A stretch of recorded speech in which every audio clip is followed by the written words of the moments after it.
Nama saya Ibu Lis. Nama saya Jalu. Nama saya Ella. Nama saya Bu Erlina. Nama saya Ii. Nama saya Nurleni Sari. Saya Putri Sinta. Itu nggak suka? Enggak sih. Nggak begitu senang apa? Tidak.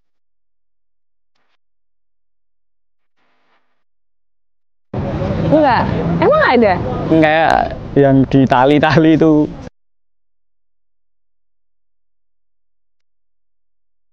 Nggak boleh ya? Dilarang keras. Tentunya nggak boleh ya? Nggak usah, tidak perlu. Dosa ya Mas ya?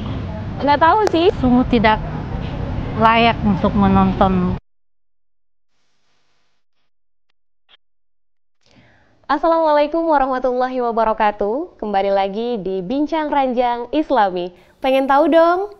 Tadi kita sudah buka dengan kasus yang kayaknya relevan banget sama kehidupan sehari-hari, tapi rasanya cukup tabu untuk diperbincangkan, yaitu terkait dengan pornografi. Kita insya Allah hari ini, di episode kali ini, akan berbincang dan membahas lebih dalam terkait hal tersebut dengan narasumber yang sama, Teh Dery dan Kang Yazid. Sebelumnya kita sapa terlebih dahulu. Assalamualaikum warahmatullahi wabarakatuh, Teh Dery, Kang Yazid. Waalaikumsalam warahmatullahi wabarakatuh. Masya Allah. Sehat siang hari ini? Alhamdulillah. Alhamdulillah. Kalau kita bicara soal pornografi nih, Teh Dery, Kang Yazid, itu rasanya sudah ada bahasannya sejak dulu begitu ya. Sebelum media sosial marak seperti saat ini, luar biasa, sudah ada sejak zaman dulu dan sepertinya masih menjadi hobi anak-anak muda zaman sekarang begitu. Meskipun zaman dulu mungkin nyebutnya bukan pornografi ya. Apa tuh? Dan saru-saru. Iya benar. BF gitu ya. Benar, Dan zaman dulu tuh nggak ada link. Jadi zaman gimana dulu tuh, Teh? Video porno Oke. gitu ya, pakai videonya itu yang bukan kayak CD tapi Kotak. kotak Oke. gede. Disebar-sebar ke temennya gitu ya. Gitu. Oke. Sebelum kita bahas lebih jauh soal pornografi itu, sebenarnya pornografi itu sendiri tuh seperti apa, Teh? Lebih sempitnya, Teh, Kang. Pornografi itu segala bentuk tontonan, pendengaran atau apapun penginderaan yang bersifat cabul yang bisa membangkitkan selera seksual di luar kewajaran ya, di luar yang semestinya begitu. Itu namanya pornografi. Sehingga bisa jadi itu berupa awalnya sih harusnya berupa gambar saja karena grafi itu artinya kan gambar. Iya, gambar. Tapi ternyata meluasnya makna menjadi yang berupa gambar bergerak, animasi, Video. kemudian video, kemudian suara-suara itu juga termasuk sama. Penelitian menyebutkan bahwa anak-anak itu terpapar oleh pornografi itu pasti karena ada orang dewasa di situ yang mengakses, entah itu orang tuanya, kakaknya, atau orang dewasa siapapun di situ. Iya, coba deh kalau kita juga, misalkan ya, kita biasanya kalau di IG gitu kan ya, kita ngeklik yang baik-baik, tilawah atau apa ya, Islam, siraman rohani itu pasti yang muncul di beranda yang kayak gitu-gitu ya. Tapi sekali ya, betul. Tapi kalau bisa sekali aja kita terjerumus gitu, ini jempol nggak bisa dikendaliin ke akun-akun yang pornografi gitu, itu nanti akan muncul terus-terusan seperti itu. Karena algoritmanya seperti itu ya, Teh, Kang ya. Sekalipun kalau untuk anak-anak biasanya kadang-kadang bentuknya adalah anime atau gambar-gambar kartunis gitu. Artinya itu memang bentuk dari permodelan gitu ya, dari orang dewasa di sekitarnya ya, Teh. Betul, biasanya begitu, apalagi kalau di gadget. Kita harus cek orang tuanya juga suka nonton apa enggak, karena biasanya kan kalau misalkan dia pakai gadget yang sama dengan orang tuanya, kenapa itu bisa muncul ya karena bekas orang tuanya bisa jadi kayak gitu. Oke.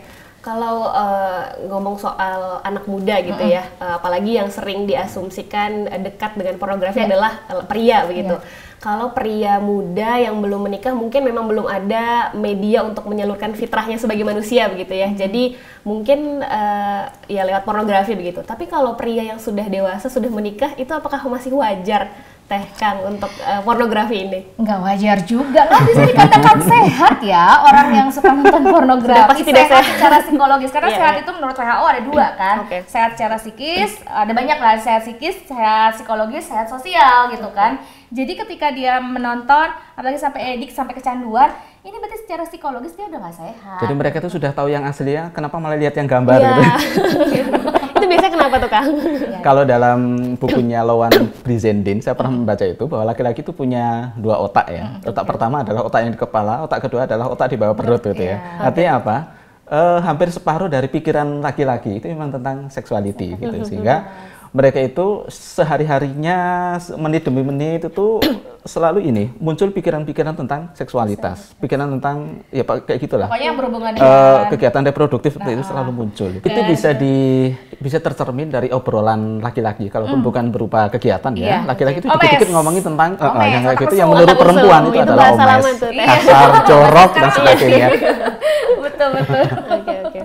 Iya. Tapi kalau untuk anak muda tadi kembali ya, pria-pria yang masih belum menikah begitu. Pria yang setia Iya. ya.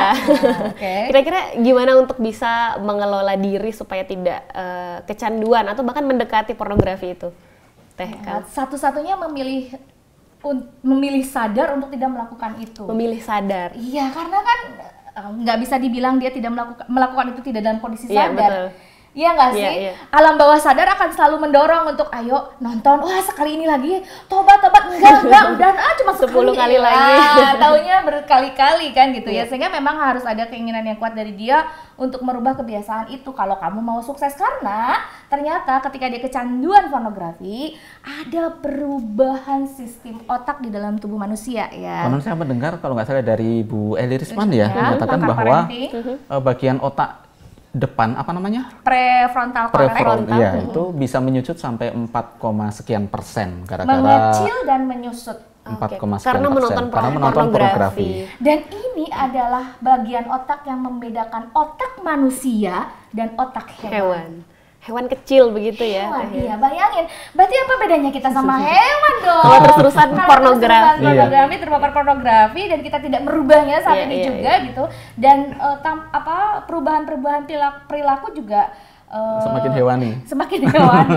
Dia tidak bisa memutuskan, dia akan merasa cemas terus-terusan, stres. Ya, kemudian sifat humanismenya dengan sesama Berkurang. manusia jadi berkurang, Iya. interaksi antar sesamanya menjadi semakin tidak seperti manusia begitu, cara menghargai, cara menjalin hubungan dan sebagainya, cara mereka berlogika lebih kepada nalar ya atau naluri saja begitu. Fungsi otak menurun juga gitu. Jadi para akhwat, para perempuan jangan pilih laki-laki yang kecanduan, soalnya gimana mau jadi imam lola gitu ya gitu. Cara taunya gimana tuh Teh? Nah, cara taunya gimana ya? Tentunya coba lihat teman-temannya. Apakah teman-temannya yang omes atau tidak gitu ya? Pembicaraannya juga ya, Iya, seperti pembicaraannya yang baik-baik gitu ya. Ya seperti itu sih. Oke, kalau itu dari ya katakanlah segi kesehatannya begitu ya. Kalau psikologisnya tadi selain dari mungkin humanismenya jadi berkurang, apalagi Kang kira-kira? Pornografi itu bikin kita kecanduan. Kalau kemarin-kemarin kita cuma melihat gadis-gadis seksi, model-model kayak gitu, itu pertama. Yang kedua kan penasaran dalamnya seperti apa ya, kemudian mulai berani cari-cari yang lebih lepas, lebih topless begitu ya, lebih terbuka, akhirnya penasaran lagi gimana kalau berbuat sesuatu ya, pose kayak ini, pose kayak gini dan sebagainya. Akhirnya kemudian lama-lama kemudian pada rangsangan untuk berbuat meniru apa yang pernah dia lihat. Kalau film ya meniru apa yang adegan di film itu begitu. Nah, parahnya konon dalam penelitian rata-rata film dan gambar-gambar pornografi itu bukan yang wajar, apalagi mendidik enggak, tapi pasti yang yang menyimpang-menyimpang. Misalnya tentang laki-laki sama laki-laki, laki-laki sama hewan, perempuan sama ini, malah seperti itu malah. Sama sekali tidak mendidik dan tidak bisa ditiru. Jadi mengarah kepada penyimpangan seksual. Penyimpangan malahan gitu. Jadi tidak hanya antara laki-laki dan perempuan, tapi justru yang malah semakin yang aneh-aneh lah. Yang bikin orang penasaran untuk nonton dan semakin ekstrim lagi, semakin aneh lagi begitu. Satu orang dengan 4, dengan 5, kayak gitu-gitulah gitu ya. Sehingga memang butuh kesungguhan untuk sembuh begitu ya, butuh kesungguhan untuk berubah, tapi bukan berarti tidak bisa berubah, bisa, cuman lu mau apa kagak? Iya. Kemudian bahaya yang lain adalah kalau pikiran dan kebiasaan seperti ini dipelihara atau minimal tidak segera diatasi, itu bisa merambah kepada kerugian sosial, kepada kekacauan, kriminalitas dan sebagainya, yang akhirnya selain merugikan orang juga kita sendiri. Ketika dia menikah nanti, itu tidak akan membuat pernikahannya semakin harmonis. Ada beberapa yang kami hadapi, yang sedang kami bersamai, itu mereka adalah sudah cerai, ada yang proses cerai, yang ketika kami tanya, suamimu suka nonton pornografi? Iya Teh, sebelum melakukan hubungan seksual tuh pasti dipancingnya pakai pornografi. Iya. Bukannya menyelesaikan masalah ya menikah itu bagi dia, tapi tetap sih yang namanya pornografi itu selalu terbawa dalam kehidupan rumah tangga dia. Efeknya apa? Nggak akan pernah puas sama istrinya. Tapi setelah kalau ingin berubah sungguh-sungguh begitu ya Teh Kang, apalagi mungkin langkah yang bisa dilakukan mengupayakan untuk lepas dari pornografi? Jangan berteman dengan teman-teman yang seperti itu. Ya kita harus berani untuk memotong aksesnya. Iya. Jadi kemudahan akses untuk pornografi itu lewat apa sih? Gitu. Iya. Lewat media online ya sudah. Berarti kita screen time dan sebagainya itu kita atur. Betul-betul hanya untuk sesuatu yang bermanfaat dan jelas tujuannya. Kita atur energi kita itu kemana sebenarnya penyalurannya. Jangan sampai ada masa-masa gabut yang terlalu lama. Ya. Jadi memang ada 3 bagian kan, tubuh, hati, pikiran. Tiga-tiga harus dikendalikan. Betul. Tubuhnya, kalau pikirannya tadi ya, screen time yang terlalu lama, punya aktivitas yang positif, itu kan biar pikiran kita fokus pada hal yang positif. Teralihkan gitu ya. Kemudian tubuhnya berarti olahraga, gitu kan, olahraga. Pokoknya aktivitas fisik yang capek gitu, makanan yang bergizi dan sehat, karena ada hubungannya juga tuh. Kalau kita kurang gizi, kalau kita jadi malas melakukan aktivitas olahraga. Kalau kita banyak energi, kita jadi bisa banyak beraktivitas yang lain. Kemudian untuk ini proyek jangka panjangnya ya segera kita siapkan diri untuk menikah saya kira. Itu mau nggak mau memang harus kita lakukan biar nanti nggak menjadi alasan itu. Kita nggak nyiapin dari dulu. Kemudian setelah usia yang sudah sampai dan kita membuncah sudah ingin menggebu-gebu terus alasannya aku belum siap menikah ya, terus gimana lagi gitu. Nah ini perkara hati, siapkan hati untuk menikah. Kalau lebih spesifik lagi Teh Kang, tadi pasti sudah disinggung ya dari segi Islam begitu. Tapi untuk tinjauan fikih Islamnya sendiri seperti apa pornografi itu? Waduh ini agak keras ini. Pornografi itu haram ya hukumnya ya. Tidak boleh, tidak satupun ulama yang membolehkan atau melonggarkan aktivitas ini. Tadi sudah sebagian kita mendekati zina aja nggak boleh. Gitu ya. Jadi ini setidaknya kita lihat gambar aja, gambar kayak gitu itu ya, gambar saru kayak gitu itu sudah mendekati zina katanya. Jadi itu sudah terlarang dalam Al-Qur'an, sudah jelas ayatnya wala taqrabuz zina itu ya. Itu yang pertama. Yang kedua adalah karena dengan menonton kayak gitu, itu kita sudah melihat aurat orang lain. Kita melihat apa ya, orang nggak berkerudung aja berlama-lama, aduh. Lihat orang yang wajahnya boleh dilihat berlama-lama aja udah nggak boleh gitu ya. Padahal wajah bukan termasuk aurat kayak gitu, nggak boleh. Apalagi sekarang buka-bukaan seperti itu. Ketiga karena membekas. Jadi membekas itu pasti nanti akan teringat terus-terusan dan terekam ya. Lagi-lagi kata para psikolog ya, kalau ada adegan ekstrim seperti ini dan itu kemudian sampai mengeluarkan hormon tertentu di otaknya, itu tidak akan bisa hilang dari ingatan sampai kapanpun. Ingin mengulangi lagi, ingin nonton lagi seperti itu. Sama kayak ediknya narkoba. Narkoba ya, efeknya sama. Kan narkolema, narkoba lewat mata. Narkolema. Dan yang keempat, nonton pornografi itu ternyata termasuk zina mata. Gitu. Sehingga hukumnya juga sudah dosa. Dan imajinasinya akhirnya zina pikiran begitu Kemana-mana jadinya. Dibuka lewat pornografi tadi begitu ya. Luar biasa. Kira-kira dari Teh Dery dan Kang Yazid pesan nih untuk anak muda zaman sekarang terkait pornografi itu apa nih? Saya kira coba deh kita semakin serius untuk memantaskan diri menjadi pribadi-pribadi siap untuk menikah. Dengan demikian kita nanti apa yang kita butuhkan dari hasrat seksual itu akan segera terpenuhi dengan cara yang dan sensasi yang jauh lebih nikmat daripada kita hanya sekedar nonton apa sih mana gambar itu ya di screen aja gitu. Kita melakukannya beneran. Makanya segera siapkan untuk menikah gitu ya. Dan bagi kalian, bagi sobat ranjang nih di rumah yang sudah terjerumus, ayo segera bertobat. Pintu ampunan Allah itu maha luas. Allah akan menguatkan tekadmu, menguatkan niatmu selama memang kamu juga menginginkan hal itu. Maka mau tidak mau dari diri kita sendiri yang harus menguatkan azam, menguatkan niat untuk berubah.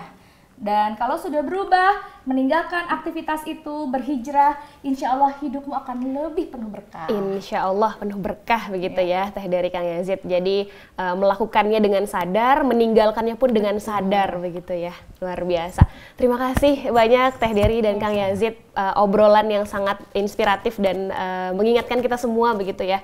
Konteksnya untuk memahami bahwa pornografi ini bahaya dan perlu ditinggalkan begitu ya. Itu dia Sobat Ranjang, perbincangan hari ini dengan Teh Dery dan Kang Yazid menyoal pornografi. Semoga Allah mudahkan kita untuk meninggalkannya begitu ya, supaya diarahkan ke jalan-jalan yang lebih baik.